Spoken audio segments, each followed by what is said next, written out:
Olá, meus amigos, que bom, estamos iniciando agora o nosso encontro Estude com o autor e editora Juspodium.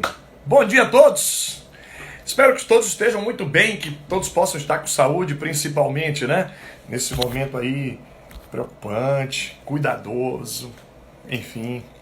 Nós vamos falar hoje do nosso livro, Manual de Direito Civil, tá aqui pertinho de mim. Um livro substancioso. Olha só. Essa é a edição 2020. A quinta edição do Manual de Direito Civil. Eu quero falar de um tema hoje que é muito interessante. Nós vamos ter outros encontros aqui pelo Insta para tratar de temas, e sempre temas ligados ao interesse teórico e prático, para que a gente não fale somente de temas que são da teoria, mas que temas também que possam despertar, possam instigar uma reflexão prática. Então vamos falar hoje sobre novas competências nas relações de família. E é um tema muito interessante porque esse tema produziu uma série de mudanças e uma série de consequências em 2019. Então é um tema relativamente novo, um tema que tem muitas novidades, um tema que vai contar com novas situações e com debates de ordem prática importantíssimos. Então, sejam todos muito bem-vindos, sejam todas muito bem-vindas, e nós vamos agora começar a discutir, a debater novas competências nas ações de família, nas relações de família. É tema do nosso Manual de Direito Civil. E aqui falando do Estude com o Autor, o manual, claro, é um grande resumo de todo o direito civil, perpassa, né? É um verbo que a gente usa pouco no dia a dia, perpassar. Passar por dentro. É isso que nós vamos fazer aqui. O nosso manual percorre todo o direito civil e, claro, com a intenção de lhe dar informação objetiva, direta, precisa e altamente atualizada. Vamos falar então sobre as novas competências nas ações de família. Eu quero lhe despertar para esse assunto e lhe despertar também para a importância que isso tem de ordem prática. Venha comigo! Vamos falar sobre as competências nas ações de família partindo de uma premissa. O Código de Processo Civil de 73, o CPC revogado de 73, ele estabelecia uma regra de competência privilegiada, especial para a mulher. A mulher tinha uma competência diferenciada, especial, porque partia-se da premissa de que a mulher estaria numa situação de vulnerabilidade, de hipossuficiência, e, em razão disso, essa mulher teria uma proteção diferenciada. Então, o foro competente para as ações de família era o foro da residência da mulher, CPC de 73. Desde o advento da Constituição de 88, muito se questiona sobre isso. Eu lembro, inclusive, que o professor Alexandre Câmara chegou a escrever sobre esse tema, propondo que aquele foro privilegiado da mulher para as ações de família seria incompatível com a Constituição. O STJ nunca se posicionou firmemente sobre o assunto. Não havia no STJ uma definição, uma linha de orientação jurisprudencial segura sobre o tema. Bom, de um modo ou de outro, o que nós podemos concluir é que, durante a vigência do CPC de 73, nós estávamos com uma grande interrogação, com uma grande dúvida. Qual seria o foro competente para as ações de família? Porque, a partir da Constituição, nós tivemos uma indagação, um questionamento. Seria ou não o foro da residência da mulher? Pois é, para resolver esse problema e entendendo que de fato o simples fato de ser mulher, a simples condição feminina não seria bastante, não seria suficiente para justificar o foro competente, veio o CPC de 2015 e partiu da seguinte premissa: já não se justifica um foro competente para a mulher. Esse foro competente pode se dar por outro motivo. E qual seria o outro motivo? Nesse ponto, incorpora o CPC de 2015 uma súmula muito importante, a súmula 383 do STJ. Então, incorporando essa súmula 383 do STJ, o foro competente para as ações de família será o foro, atenção colegas, atenção a todos os seguidores, daquele que estiver com a guarda de fato de criança ou adolescente. Observe, aquele que estiver com a guarda de fato de criança ou adolescente. Nesse ponto, sabemos que no mais das vezes, quem está com a guarda de fato, com a posse de fato de criança ou adolescente é a mulher. Mas aí já não é pela sua condição de mulher. Não.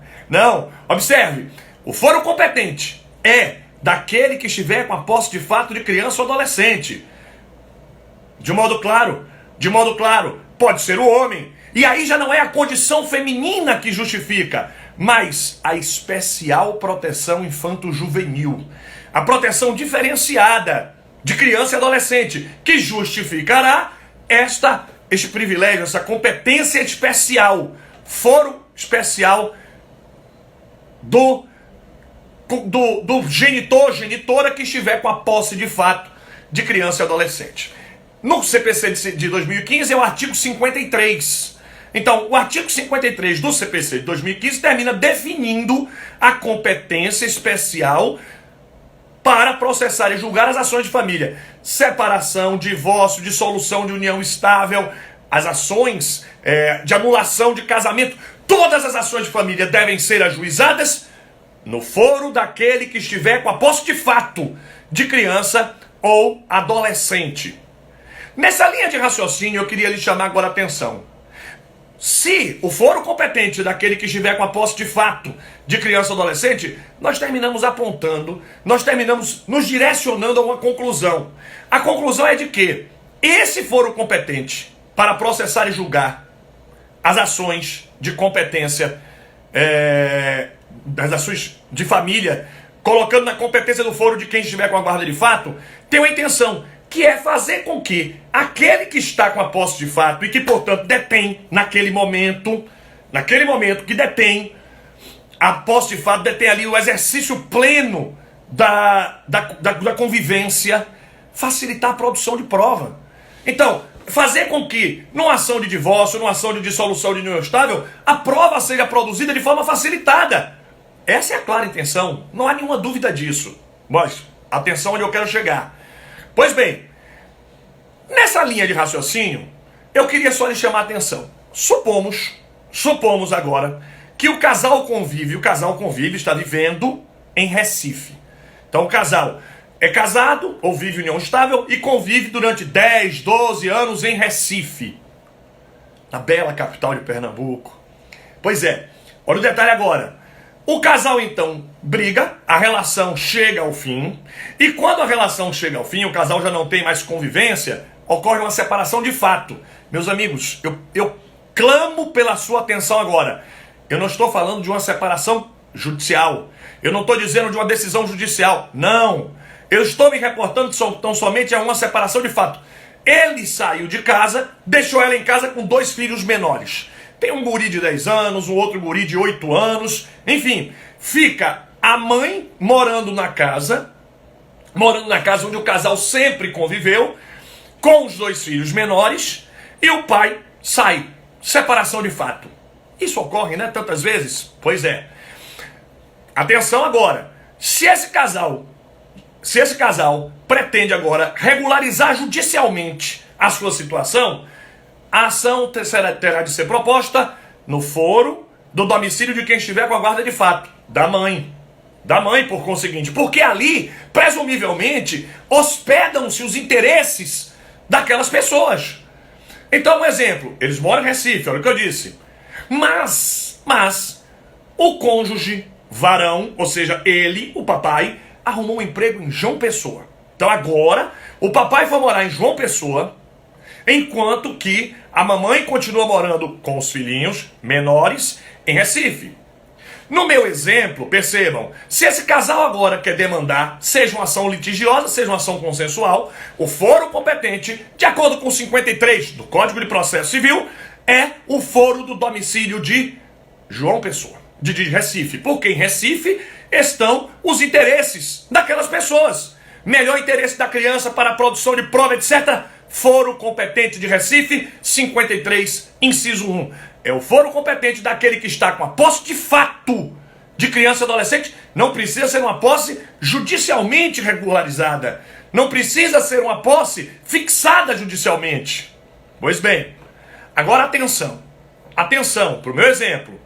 Mas esse casal, como a grande maioria dos casais do Brasil, e lamentavelmente essa prática ainda é corriqueira entre nós, esse casal não regularizou nada na justiça. Cada um foi pro seu canto, ela continua morando em Recife, ela continua com a posse de fato das crianças, ele vai para João Pessoa, tá ali mandando a pensão alimentícia, enfim, telefona para as crianças, dá uma notícia de vez em quando, olha, papai tá aqui, tá tudo bem? Massa. Atenção, durante o período escolar, de férias, durante aquele período ali de férias, a mãe conscienciosa, uma mãe preocupada, uma mãe bacana, essa mãe manda essas crianças passar uns dias, essas crianças vão ali passar um período de férias com o pai, em João Pessoa. Em João Pessoa. Então, lá em João Pessoa, as crianças vão para passar uns dias com o papai. Então, papai vai conviver com as crianças durante aquele períodozinho ali. Mas que coisa bacana, né? A mãe é conscienciosa. Tá ótimo, gente. Exemplo maravilhoso, né? Só que aí o que é que o papai faz? Lá em João Pessoa, é a capital onde o sol nasce primeiro. O ponto mais leste do Brasil, ali na ponta dos Seixas, em João Pessoa, na belíssima João Pessoa. Muito bem. O que vai acontecer? O papai, que está com as crianças durante aquele período de férias, vai matricular essas crianças numa escola em João Pessoa. Vai telefonar para a mãe e vai dizer assim, olha, não vou devolvê-las não. Não vou devolvê-las. Por que eu não vou devolvê-las? Porque agora eu quero que elas morem comigo. Agora elas vão ficar aqui comigo, morando. E aí a mãe diz, caramba, eu tenho que rapidamente propor uma ação. E aí, propondo uma ação, eu vou tentar liminarmente, numa tutela provisória, tutela de urgência, eu quero a busca e apreensão. Eu quero buscar e apreender. Mas, independentemente dessa busca e apreensão imediata, urgente, como o nome já diz, eu também quero agora regularizar de vez, para que isso não aconteça de novo, para que nós tenhamos agora um maior volume de segurança, saibamos aí quais são os períodos de convivência. Então eu quero já ajuizar uma ação ou de divórcio, ou de guarda e regulamentação de visitas, além da liminar. Pois é, só que agora, quem tem a posse de fato das crianças é o papai, que está em João Pessoa. Então, seguindo o texto frio do artigo 53 do CPC, inciso 1, aplicando a literalidade, a competência será em João Pessoa. A competência será em João Pessoa na literalidade. Na literalidade.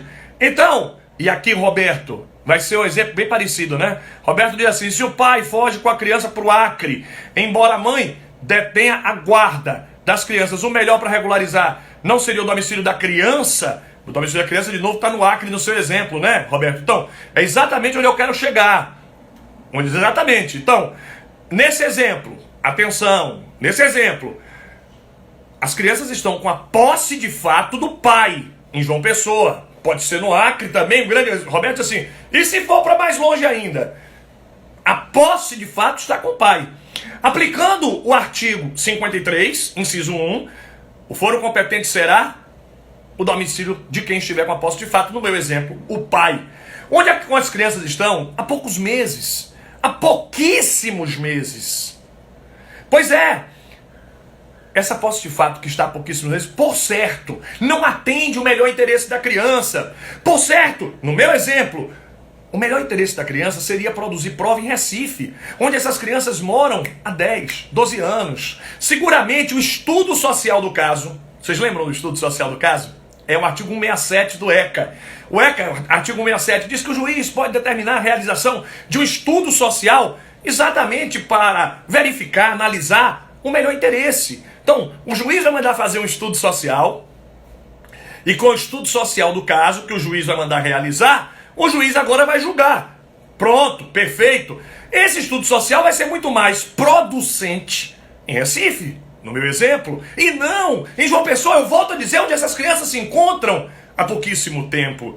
Então, seguindo o meu exemplo, essa competência seria pelo texto frio, pelo texto categórico do artigo 53, inciso 1, CPC, Recife, João Pessoa, onde há posse de fato. Pois é.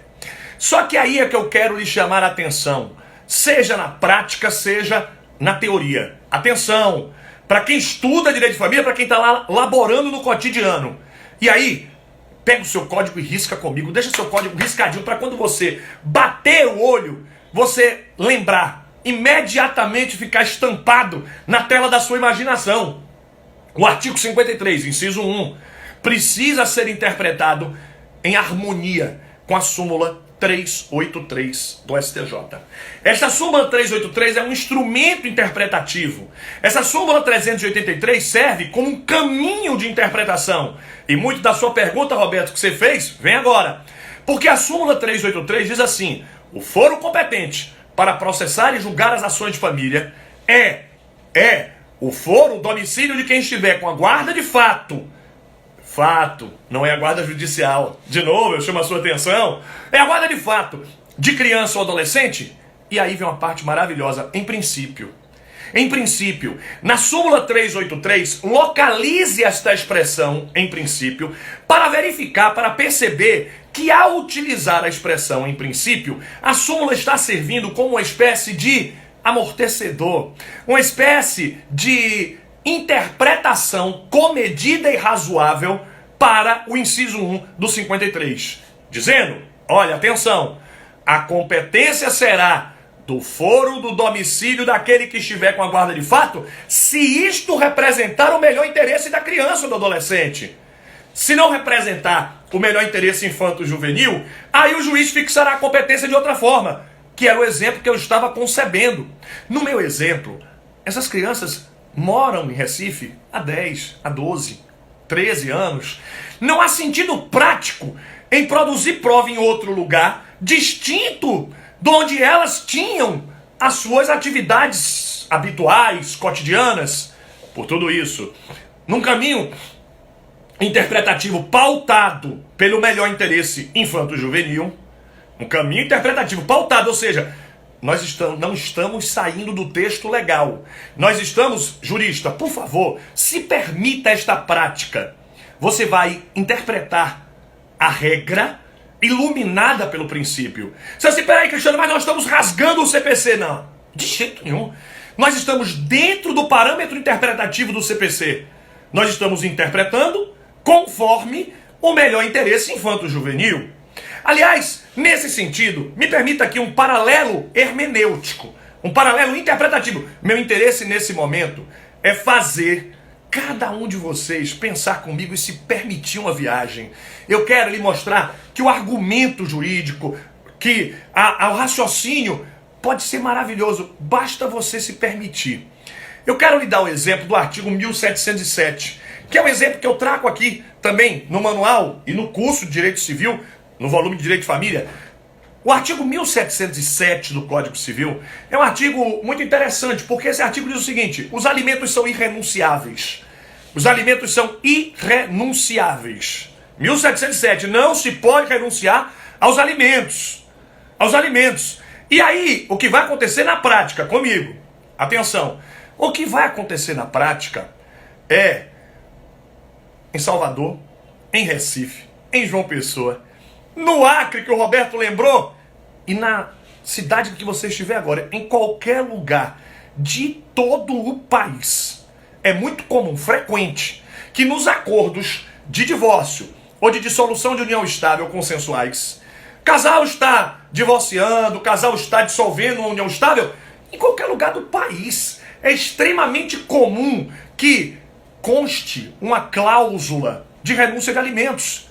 Sim, os dois estão dizendo assim, olha, eu não preciso dela, ela não precisa de mim, um não precisa do outro, porque os dois trabalham, porque os dois têm remuneração própria, então eles renunciam aos alimentos. E aí vem uma cláusula assim, bem redigida pelo advogado, o advogado dizendo assim, ó, as partes renunciam reciprocamente aos alimentos que lhe podem ser favoráveis. Pronto. Aquela renúncia faz com que cada um deles agora, depois do divórcio, homologado judicialmente, tendo feito coisa julgada material, e aí cada um deles agora vai pautar sua vida, seu cotidiano, sabendo que não tem aquela verba para pagar. Essa que é a realidade. Eles sabem que não vão ter de contribuir com aquele valor. Tá bom? Aí o que acontece é que 5, 10, sei lá, 15 anos depois, olha quem aparece na vida do outro. Aparece outro que estava assim, aquele outro tinha emprego, já tinha até uma relação, a fila dele já tinha andado, mas aí ele faliu financeiramente, faliu afetivamente, a relação entrou numa erosão afetiva, a relação acabou.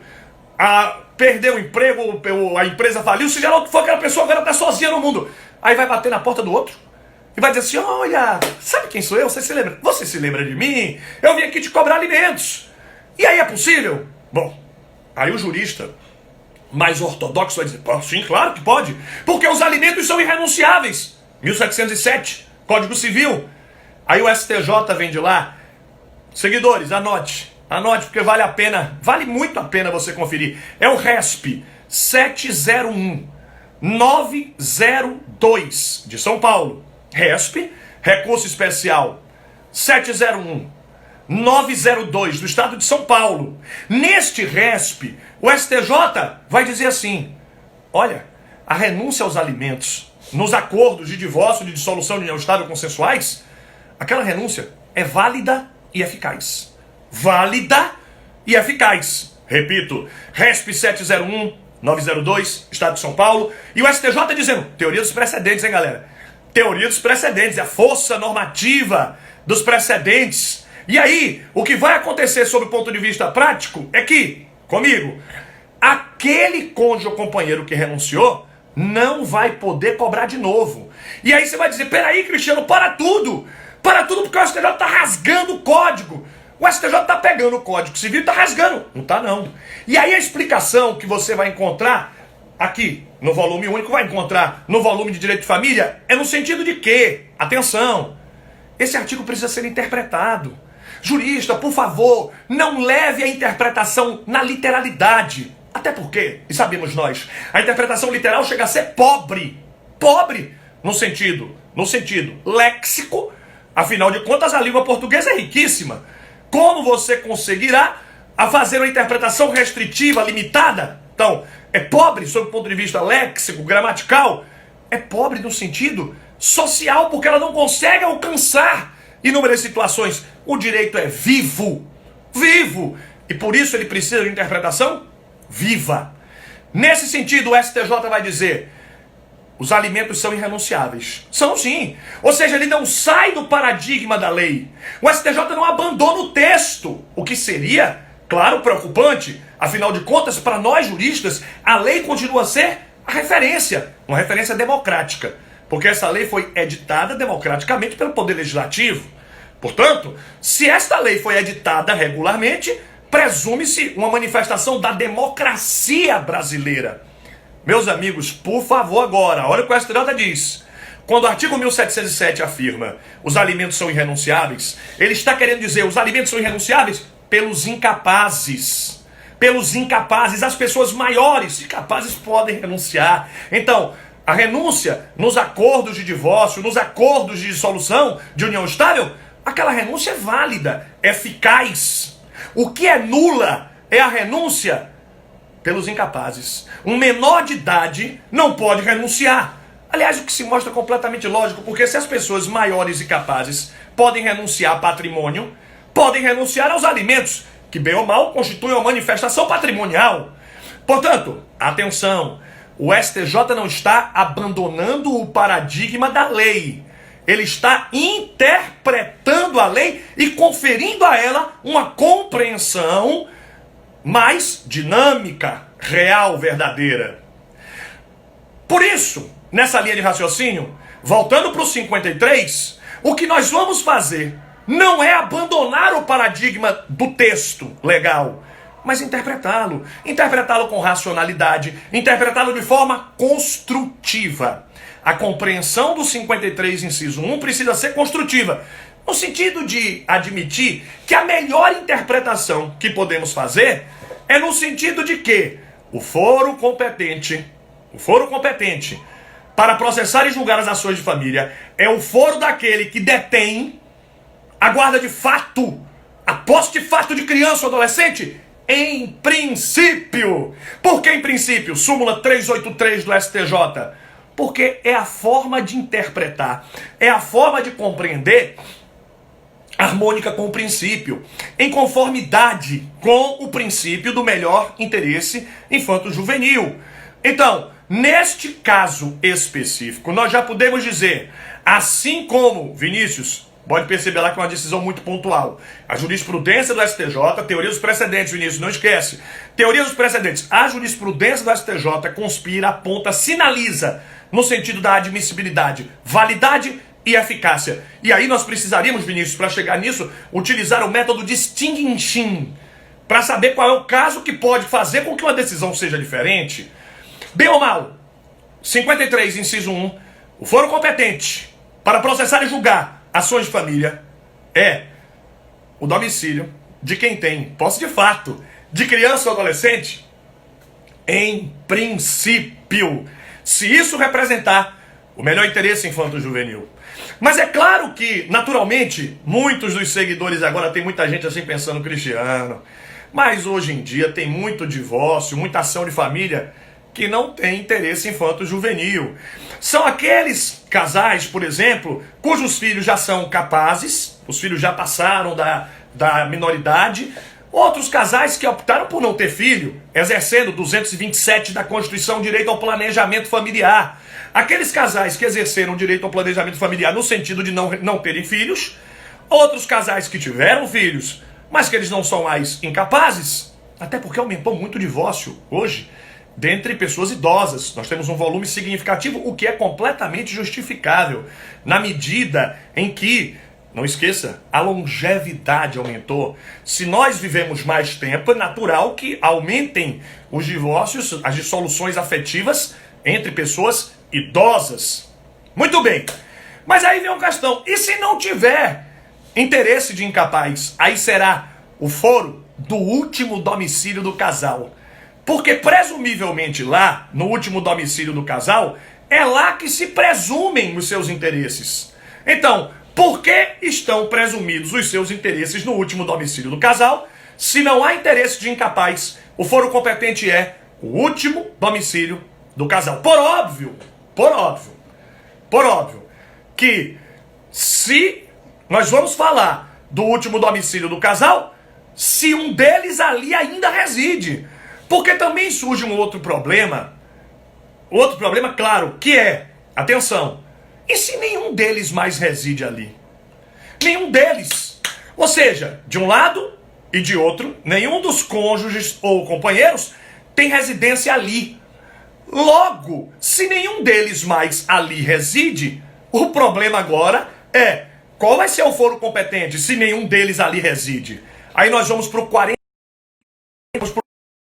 do CPC. Vamos aplicar a regra geral de competência. Domicílio do réu. 46 do CPC. Então, uma vez mais, o foro competente para processar e julgar as ações de interesse infanto-juvenil, as ações de família que tem interesse de criança ou adolescente, é o foro daquele que estiver com a guarda de fato de criança ou adolescente. E não esquece, em princípio, para você se permitir interpretar, para você se permitir compreender. É para isso que nós somos juristas, né, gente? Para interpretar o texto. Não é para aceitar o texto e achar que nós somos robotizados, até porque se fosse somente para aplicar a literalidade do texto, contratar um computador é melhor. Ele processava lá as palavras e dava um resultado final. Nós somos juristas, né? Para interpretar o texto. Em linha de princípio, o foro competente é daquele que estiver com a posse de fato de criança ou adolescente. Se não tem mais criança ou adolescente, se não há interesse de criança ou adolescente, será o último domicílio do casal, se um deles ali ainda reside. Se não mais residem no último domicílio, domicílio do réu. Foro do domicílio do réu, regra geral do 46. Uma parada estratégica. Tá? Vamos parar um pouquinho? E eu quero lhe exortar a parar um pouquinho comigo para a gente fazer uma reflexão. Todas essas regras que eu acabei de lhe apresentar para processar e julgar as ações de família, todas estas regras são regras de competência territorial e, seguindo a regra geral do CPC, competência relativa. Todas elas são regra geral, seguem a regra geral, são regras de competência territorial, por conseguinte, relativas. Olha o detalhe, o juiz não pode conhecê-las de ofício. Por quê? As partes podem, querendo, prorrogá-las. Como as partes podem prorrogá-las, reconhecendo aqui um interesse privado, reconhecendo no ponto que o interesse é particular, as partes querendo podem resolver de outra forma. Então, num exemplo, as partes moravam, uma delas em Vitória do Espírito Santo, a outra morava no Rio de Janeiro, mas eles resolvem fazer em Belo Horizonte. A gente pode. Interesse privado. Interesse privado. Em linha de princípio, se não violar o melhor interesse infanto-juvenil, tá valendo. Então, as partes podem prorrogar essa competência, é competência relativa. Nesse ponto, por favor, deixa eu lhe exortar a leitura da súmula 33 do STJ. Súmula 33 do STJ, é muito importante que você acompanhe essa súmula para você perceber que o interesse é particular e por isso o juiz não pode controlar de ofício essa competência. Agora, curiosamente, o juiz que representa o Estado, né, de um modo ou de outro, o juiz é o Estado. Não pode conhecer de ofício porque o interesse é privado. Mas o Ministério Público, funcionando como fiscal da ordem jurídica, custos iuris, antigamente chamava de custos legis. Você pegou essa época ainda? Custos legis chamava fiscal da lei. Não, agora é custos iuris. Fiscal da ordem jurídica com expressão, inclusive, muito mais coerente. O Ministério Público, como custos iuris, fiscal da ordem jurídica, pode arguir essa incompetência relativa, claro, na primeira oportunidade de se manifestar no processo. Na primeira. Se ele não arguir na primeira oportunidade, preclui para o parquê, para o Ministério Público, essa possibilidade de arguição de incompetência relativa, porque, não esquece, o interesse é particular. É o artigo 65, parágrafo único do CPC. 65, parágrafo único do CPC, entregando, conferindo ao Ministério Público essa possibilidade de arguir incompetência relativa nas ações de família, inclusive quando houver interesse infanto-juvenil. Pois é, nessa linha de raciocínio, gente, atenção, nós já podemos dizer, todas essas regras que despertam a nossa curiosidade porque falam de ações de família, todas estas regras são de competência relativa e, portanto, o casal interessado pode definir de forma distinta. Se o casal não definiu de forma distinta, se o interesse privado não apontou, não sinalizou num sentido diverso, regra geral, 53. O domicílio daquele que estiver com a posse de fato, infanto-juvenil, em princípio. O último domicílio do casal, se nele algum deles reside, e o terceiro e último, domicílio do réu. A novidade vem agora. A novidade chega nesse momento. E eu quero que todos agora me permitam concentração. Olha, pense em mim, olhe para mim, só pense, tira a mão do seu WhatsApp, esquece, daqui a pouco você fala de novo, porque eu quero a sua atenção. Porque todas essas regras estão renovadas por conta de uma mudança do 53 do CPC em 2019. No ano de 2019, nós tivemos uma substanciosa alteração nesse artigo 53. Uma alteração, só não precisa chorar por mim, chorar não, sorrir. Mas atenção, o 53 do CPC foi alterado junto com a Lei Maria da Penha.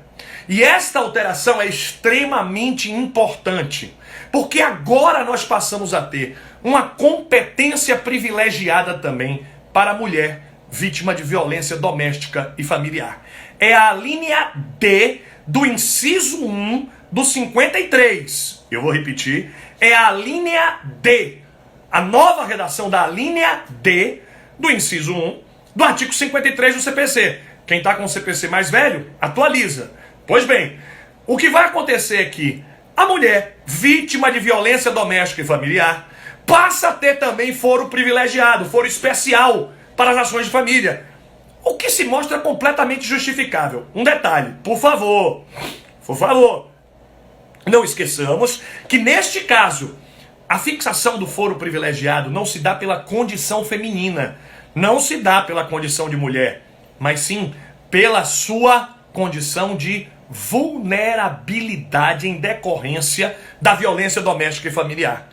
Tanto é, em razão da vulnerabilidade, que nós não podemos ignorar que entrará nessa regra, meus amigos, entrará nessa regra as pessoas alcançadas pela Lei Maria da Penha, como por exemplo, transexuais, homossexuais, que mesmo não sendo do sexo feminino, se forem vítimas de violência doméstica e familiar, estarão merecendo a proteção. Os autores que escrevem sobre a Lei Maria da Penha, a Maria Berenice Dias do Rio Grande do Sul, o Rogério Sanches, meu amigo Rogério, que também escreveu na editora Juspodium um livro sobre a Lei Maria da Penha. Então, coincidentemente, o livro da Maria Berenice também é da editora Juspodium. E os autores que escrevem esclarecem isso de maneira absolutamente cristalina. Eu lhe diria, é de clareza solar. Olha, é de clareza solar, sem dúvida, lhe garantir que não é só a mulher vítima de violência doméstica, mas eventualmente também grupos minoritários, né? Grupos vulneráveis, como os transexuais, travestis, homossexuais. Então, aquele vitimado por violência doméstica ou familiar merecerá também o foro privilegiado para as ações de família. Tomemos aqui o exemplo da mulher vítima de violência doméstica e familiar. Muito bem.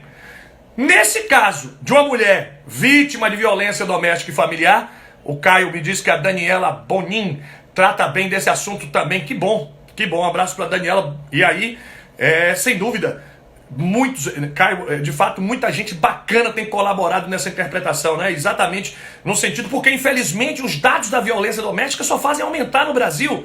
Tristemente, durante esse período de pandemia, os dados da polícia revelam um incremento nas demandas que dizem respeito à violência doméstica, nas atuações. Isso é muito triste, né? É muito triste, um problema cultural que nós precisamos alterar, que nós precisamos juntos envidar esforços. A mulher, vítima de violência doméstica ou familiar, a pessoa, estou preferindo trocar, a pessoa, vítima de violência doméstica ou familiar, passa a ter também foro privilegiado para as ações de família. Se ligou no movimento, né? Então é isso aí. Só tem um problema. E aí eu quero desafiar todos que estão comigo agora. Olha o meu desafio. Tá valendo. Eu quero ver quem consegue concatenar interpretação, né? Vamos fazer uma hermenêutica juntos? Você comigo agora, todos nós. Suponha que tem um casal que está... Eu vou voltar para o meu exemplo, viu, Nevita? Você falou que gostou que eu falei de João Pessoa, então eu vou voltar para falar de novo. 2 lugares que eu adoro, gosto demais. Recife, João Pessoa. Então, volto para o meu exemplo. O casal morou durante 10, 12 anos em Recife. Adveio uma separação de fato, não imagine que te quero mal, apenas não te quero mais. Cada um foi para o seu canto. E aí agora, cada um foi para o seu canto, sendo que um dos cônjuges foi morar em João Pessoa, arrumou um trabalho, foi morar em João Pessoa. O outro continua morando em Recife com os filhos. Só que agora eu quero inverter. Olha só no meu exemplo. A mulher foi morar em João Pessoa, arranjou um trabalho e foi morar em João Pessoa. A mulher, os filhos ficaram morando em Recife com o pai. Você se ligou no movimento? Tá ligado mesmo?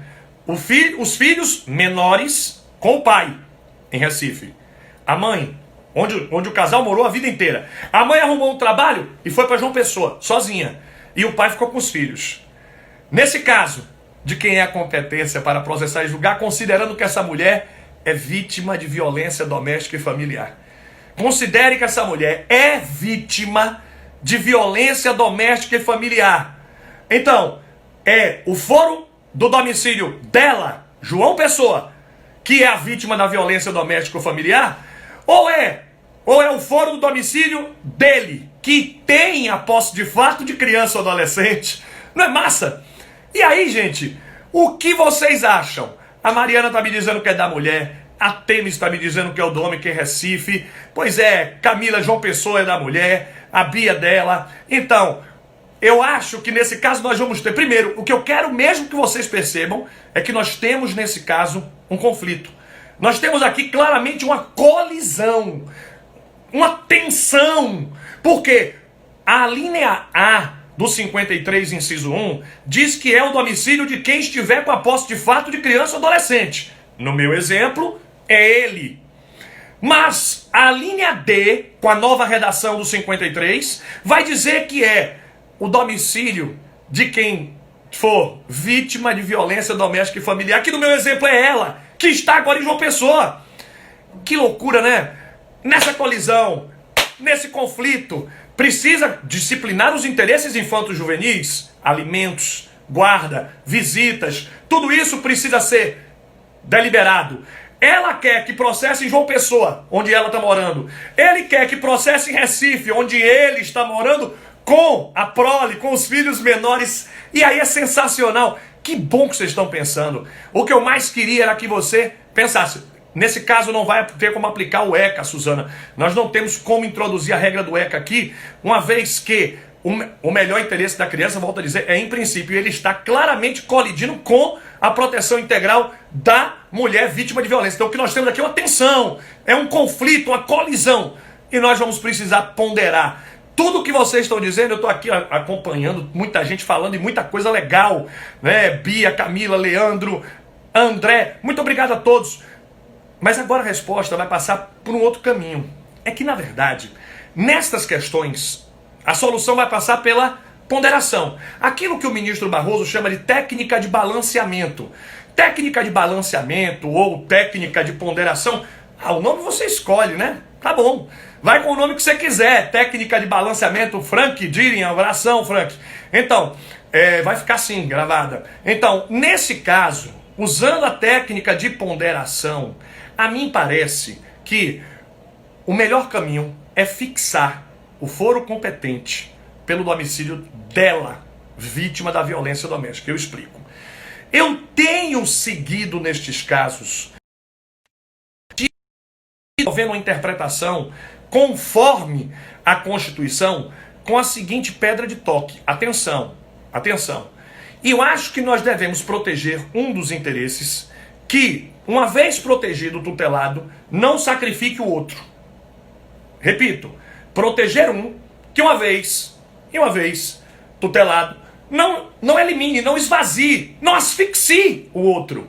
Ora, se nós protegermos ela e garantirmos o foro privilegiado para a mulher vítima da violência, nada impede que, no foro dela, sejam garantidos os melhores interesses infanto-juvenis. O melhor interesse da criança e do adolescente estará protegido no foro dela. Mas, se nós fixarmos o foro pelas crianças ou adolescentes, nesse caso, nós vamos ter que ela estará obrigada a sair do foro dela para ir no foro do ex-cônjuge ou ex-companheiro que violentou física, emocionalmente, psicologicamente, financeiramente, porque tem duas violências que se pratica contra a mulher, violências domésticas que a gente fala pouco, a violência financeira, que é gravíssima, a violência sexual igualmente desprezível. Ou seja, nós não podemos ignorar que ela estaria sendo compelida a ir no foro dele, do agressor, do autor do fato, delituoso inclusive, razão pela qual eu acho que nesse caso eu fixaria a competência pelo domicílio dela, em razão da vulnerabilidade, e porque o domicílio dela não impede a proteção integral infanto-juvenil. Esse entendimento, inclusive, eu termino utilizando como analogia argumentativa.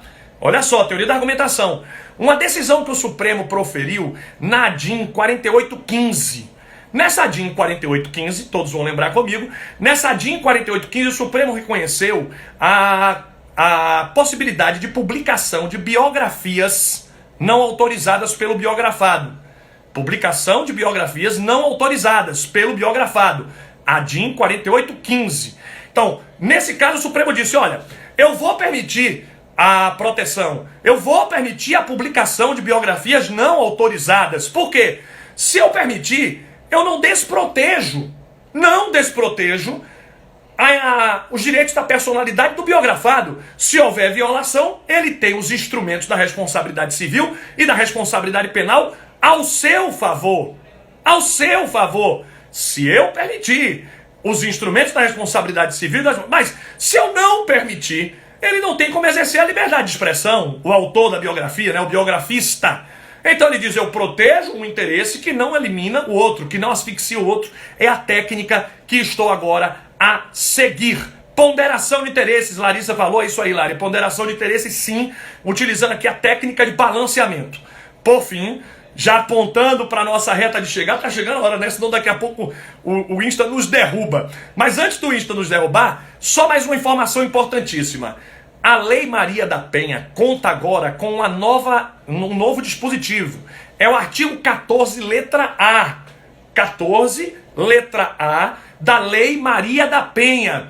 Nesse artigo 14, letra A, da Lei Maria da Penha, nós vamos ter agora uma possibilidade, falando de competência para as ações de família, uma novidade maravilhosa. Maravilhosa, olha, digna de todos os elogios. O Brasil se alinha aos países mais avançados do mundo nesse ponto. E aqui faço uma referência expressa ao direito espanhol, ao sistema jurídico da Espanha. Olha que maravilha. Agora, o juízo especializado da violência doméstica pode julgar também o divórcio.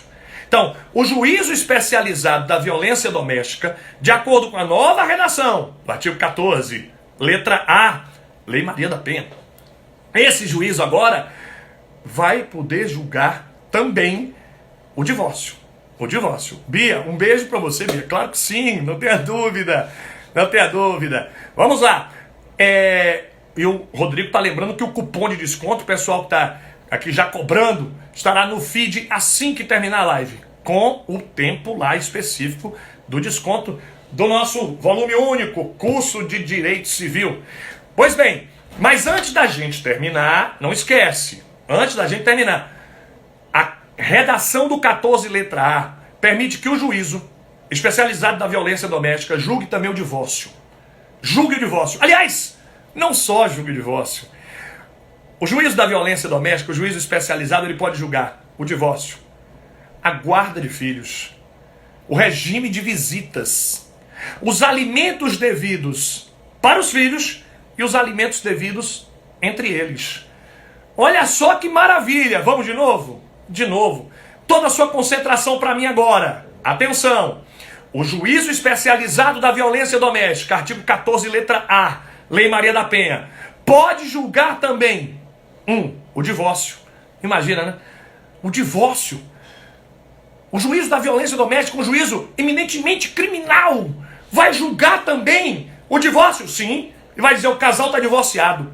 Atenção, o divórcio, a guarda de filhos, o regime de visita, de convivência e também os alimentos para os filhos e para a vítima da violência doméstica. Agora, tudo isso, não esquece, se houver requerimento da mulher vítima de violência doméstica. Ela é quem decidirá. E está na hora do jurista perder aquele falso pudor de dizer assim: advogado não vai ter estratégia. Advogado tem de ter estratégia. Então, é ela quem decide. É a mulher vítima de violência com o seu advogado, portanto com o técnico, aquele que tem entendimento, compreensão. Ela vai decidir se ela quer que o juízo especializado julgue o seu divórcio ou não. Sim, ela pode decidir: eu quero, porque eu não quero ficar contando toda hora. Eu não quero ter que contar essa minha história aqui no juízo especializado, depois de novo na vara de família. Eu quero contar uma vez só, e ponto final.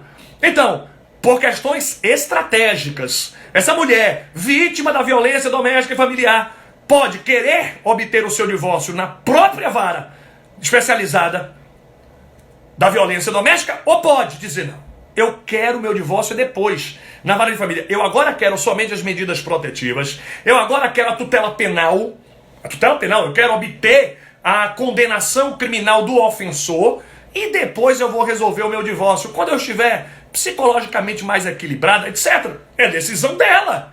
É decisão dela. Cabe à vítima da violência. Cristiano, e se o ofensor aproveitar lá na ação penal e dizer assim: eu quero fazer o divórcio? Não, ele não. O juiz de ofício também não. Nem o juiz pode de ofício, nem o ofensor. É uma prerrogativa exclusiva daquela que está em situação de vulnerabilidade. Evitando exatamente, Camila, uma revitimização. Evitando que essa pessoa possa sofrer mais efeitos danosos de ordem psicológica, efeitos deletérios de ordem emocional, do que já sofreu. O que se quer com isso é conferir uma vantagem a essa mulher sob o ponto de vista emocional, dizendo: cabe a ela deliberar. Atenção, o juízo especializado da violência doméstica pode decretar o divórcio, julgar os alimentos, a guarda, a visita, a convivência, portanto. Pode, só não pode uma coisa. O juízo especializado só não pode fazer a partilha dos bens do patrimônio comum do casal.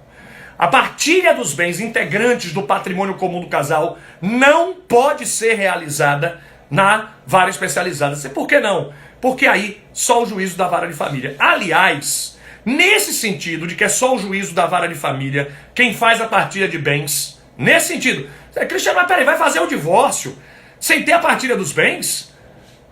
Que doideira! O juiz vai decretar um divórcio e os bens não vão ser partilhados? 197 do STJ. Essa súmula 197 do STJ se conecta no artigo 1581 do Código Civil. Repito, Leandro, um abraço, querido, que bom lhe ver aqui, viu? Um abração.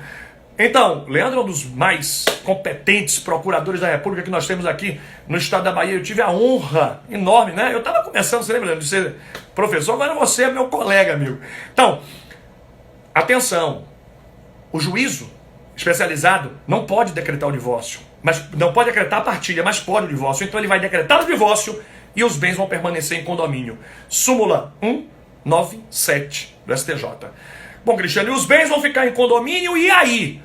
Quando alguém tiver interesse, requer a partilha. A partilha vai ser feita quando um deles tiver interesse.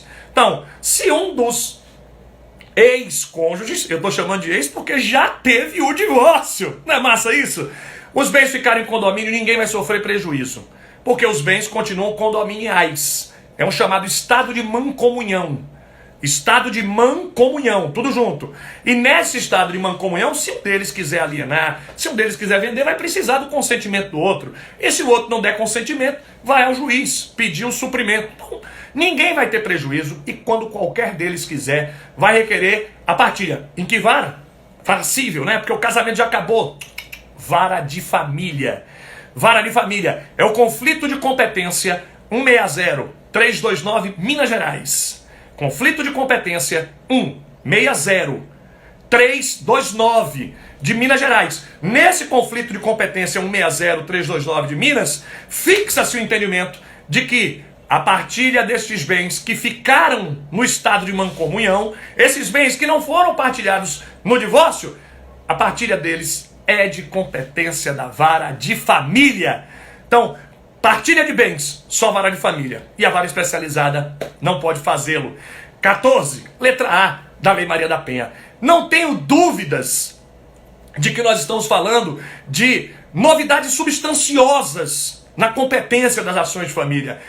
Na teoria e na prática, temas da nossa agenda do dia. Nós vamos ter que terminar, até porque ou a gente termina, por mim a gente continuava. Mas vamos marcar um encontro? Vamos sim. Eu estou lembrando daquela belíssima crônica do Fernando Sabino, Encontro Marcado. Então eu quero marcar um encontro. Vamos marcar? Sexta-feira, 11 da manhã. Então, sexta-feira, 11 da manhã, mais um encontro marcado para falar de outros importantíssimos temas atuais, outros temas que estão na agenda do jurista, do nosso Manual de Direito Civil, editora Juspodium. Pois bem, sexta, 11 da manhã, aqui no Insta, convida seus amigos, sim, convida, dá notícia a eles e a gente vai ter um ótimo encontro. Tati, um beijo pra você, carinhoso, e um beijo aí pro pessoal de Foz. Tô contando as horas pra passar tudo pra voltar a Foz do Iguaçu logo logo, tá? Cira, obrigado, você sempre muito gentil. Então, sexta-feira, 11 da manhã, vamos falar de novo sobre temas jurídicos da nossa agenda e que interessam seguramente ao seu dia a dia, tá? Muito bons estudos, muito boa sorte. A live fica salva e o código do desconto, cupom, já vai estar daqui a pouquinho lá no feed, tá bom? Boa sorte, uma ótima semana a todos, até mais!